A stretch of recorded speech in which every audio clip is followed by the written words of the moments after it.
વડોદરામાં દિવ્યાંગ સખી સહેલી ટ્રસ્ટ સહિત સંસ્થાઓ દ્વારા ધોરણ 10 અને ધોરણ 12ના તેજસ્વી તારલાઓનું સન્માન કરવાનો કાર્યક્રમ યોજવામાં આવ્યો હતો. દિવ્યાંગ સખી સહેલી ટ્રસ્ટ, આત્મીય એજ્યુકેશન અને ધ્રુવ ફાઉન્ડેશનના સંયુક્ત ઉપક્રમે યોજાયેલા કાર્યક્રમમાં તાજેતરમાં જ ધોરણ 10 અને 12ની પરીક્ષામાં સફળતાપૂર્વક પાસ થયેલા તેજસ્વી વિદ્યાર્થીઓને સન્માનિત કરવામાં આવ્યા હતા. આ પ્રેરણાદાયી પ્રસંગે વડોદરા શહેરના અગ્રણી પદાધિકારીઓ, મુખ્ય મહેમાન તરીકે ગીતાબેન મકવાણા, વર્ષાબેન વ્યાસ, શ્વેતાબેન માજી, નિમિષાબેન તેમજ અન્ય કાઉન્સિલરો ઉપસ્થિત રહ્યા હતા.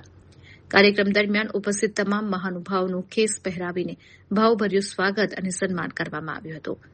આ સાથે સમાજમાં ઉત્કૃષ્ટ સેવાકીય કાર્યો કરવા બદલ શિફા ટ્રસ્ટના પ્રમુખ જોનીભાઈને ખાસ મોમેન્ટો એનાયત કરી તેમની સેવાઓને બિરદાવવામાં આવી હતી. દિવ્યાંગ સખી સહેલી ટ્રસ્ટના પ્રમુખ અમનજીત કૌરે જણાવ્યું કે વિદ્યાર્થીઓ દેશનું ભવિષ્ય છે અને તેમનો ઉત્સાહ વધારવા માટે આવા કાર્યક્રમો ખૂબ જ જરૂરી છે. સંસ્થાઓ આગામી સમયમાં પણ આવી શૈક્ષણિક અને સામાજિક પ્રવૃત્તિઓ ચાલુ રાખશે. આ કાર્યક્રમમાં મોટી સંખ્યામાં વિદ્યાર્થીઓ, વાલીઓ અને સામાજિક કાર્યકરો હાજર રહ્યા હતા અને વિદ્યાર્થીઓને ઉજ્જવળ ભવિષ્ય માટે શુભેચ્છાઓ પાઠવી હતી.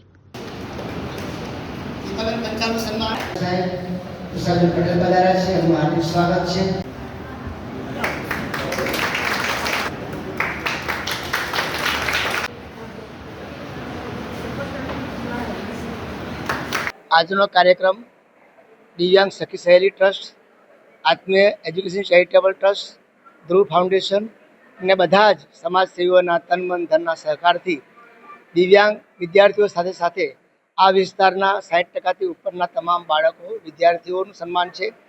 વડોદરાના શ્રેષ્ઠીઓ જે છે અને એ પણ બિયોન્ડ ધ લિમિટ સમાજસેવા કરી રહ્યા છે, એમનું પણ સન્માન છે. અમારા ભારતીય જનતા પાર્ટીના અધ્યક્ષ મહોદય જયપ્રકાશ સોની સર પણ પધારવાના છે. વડોદરા શહેરના નવનિયુક્ત તમામ મેયરશ્રી, ડેપ્યુટી મેયરશ્રી, શાસક પક્ષના નેતા, દંડકશ્રી અને સ્થાયી સમિતિના ચેરમેનશ્રી, એમનું પણ સન્માન રાખવામાં આવેલ છે. વિશેષ કરીને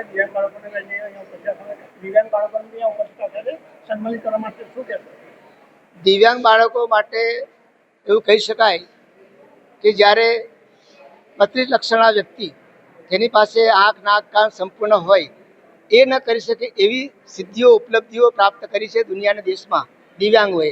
અને આ સરકારે, નરેન્દ્ર મોદી સાહેબની સરકારે એમને દિવ્યાંગથી નવાજવામાં આવ્યા છે.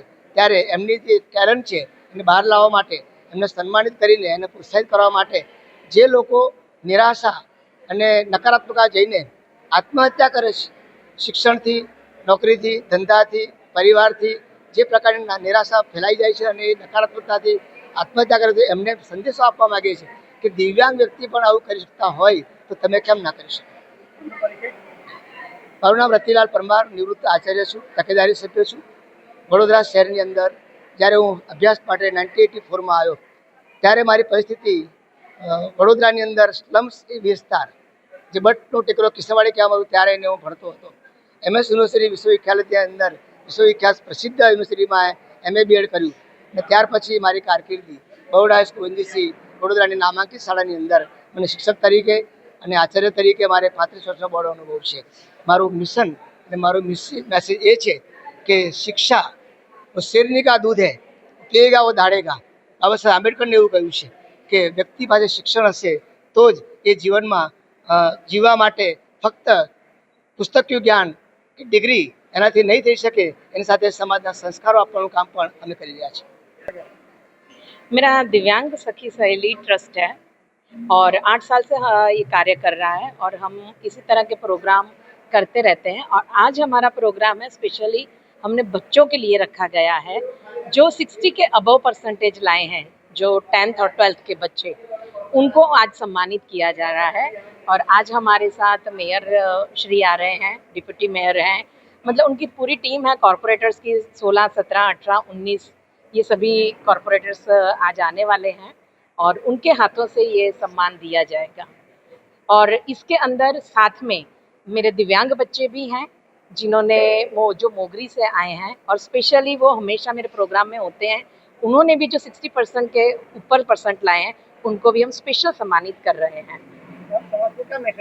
मैं बस समाज को यही मैसेज देना चाहती हूँ कि जिस तरह मतलब समाज के साथ जो बच्चे हैं, इस बार बच्चों का प्रोग्राम है, तो बच्चों को मेरा यही मैसेज है कि आज जितने बच्चों का हम सम्मान कर रहे हैं ना, अगले साल मुझे ये 3 चौगने बच्चे चाहिए इतनी बच्चे मेहनत करें कि हमारे देश के बच्चे आगे बढ़ें और तरक्की करें और हमारा देश उससे तरक्की करे।